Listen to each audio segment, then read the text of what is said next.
Hi guys, it's Danny Keane, and I've had absolute major issues like with editing this video to get it to under 10 minutes, so I had to speed it up and then I sounded like a chipmunk, so I'm doing a voiceover.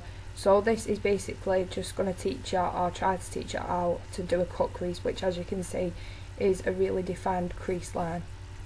So I'm going to zoom in a minute obviously, so you can't see my mouth going 10 to the dozen. So there we go, just zooming in now. What you're going to need is a brown pencil. When I pick it up, this is so hard, honestly.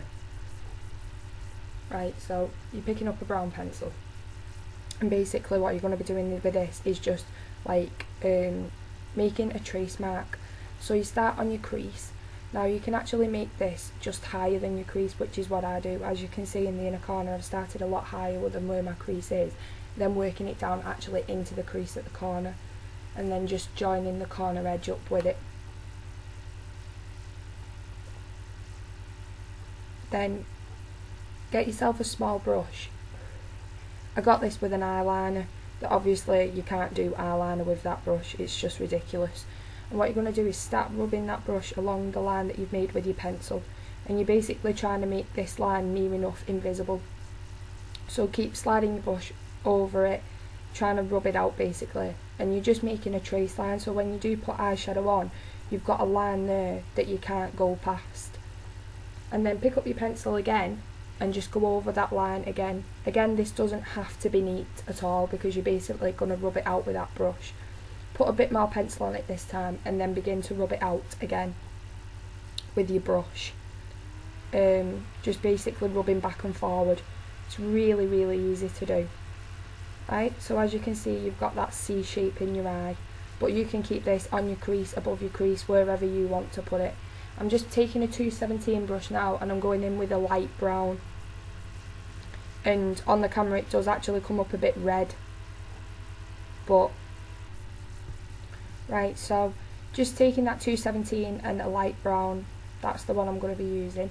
Take some of that on your 217 brush and just start buffing that in above that line that you've drawn with your pencil, making sure that you're going to blend it out well.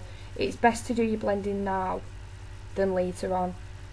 So just keep buffing that out until it blends nicely into like your eyebrow colour or your highlight colour. I've not put any on yet, but just keep that buffing that out. I know it takes a while and it's a bit tedious, but it all does pay off in the end. I don't know what I'm looking for there. This is the first time I've ever narrated anything. Ah, there you go. Pick up a pencil brush, and I'm going to take a dark brown. I think it's Handwritten by MAC. It's a MAC 2 eyeshadow, and then with that pencil brush just draw along that line and start like buffing the colour in. You can actually blend it out reasonably well with that pencil brush if you've got one. A MAC 219 will do the job as well, and then buff that out again with your 217 into that medium brown colour. Again, spend some time on blending it out and it'll give you better results.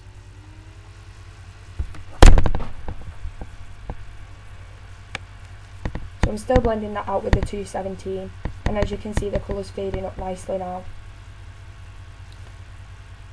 I'm going to take some more of that brown, but on a 222 brush, and I'm just going to buff that in just to darken it up slightly. The 222 brush is really good for the size of eye that I have, and I think that brush is completely underrated, and if you've got the means to get hold of one, because it is a really good brush.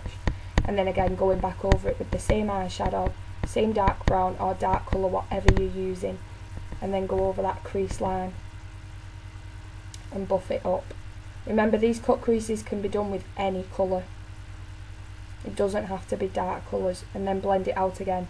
So you're basically reapplying and blending out, and that's the best way to get a nice gradient effect with your eyeshadow. That's a sharp angled liner brush, and I'm just going to pick up some black, and from working from the inner corner out, I'm just going to put that along the line that we drew at the beginning. And this is just going to help sharpen it up, make it look a lot more crisp. Then with that pencil brush, start buffing that out. Now that black eyeshadow that I've used there is a matte black by Stars Makeup Haven, and it's called Unzipped, and it is one of the best matte black eyeshadows I've ever used. It's blackest of black, honestly, so if you can get your hands on that, do. So buff that in with your 222 brush or whatever blending brush you're using, making sure that you do not go past that line you've drawn. That's the whole point of a cut crease, to have that sharp line. And then just flick with your angled liner brush and it'll help you take that colour up, so keep flicking. Right, and there's a bit of concealer in that. I'm just dabbing along that line, and then I'm going to blend it out with a Q-tip, and that's just to make that line, that black line, the cut crease line, look extra sharp. Now this look does take a bit of time to get used to, but once you've practiced it a few times you'll be fine. So on the lid I'm just going to add a bit of Ruby Nest paint pot and a light brown eyeshadow underneath. I'm sure this video is going to cut off soon,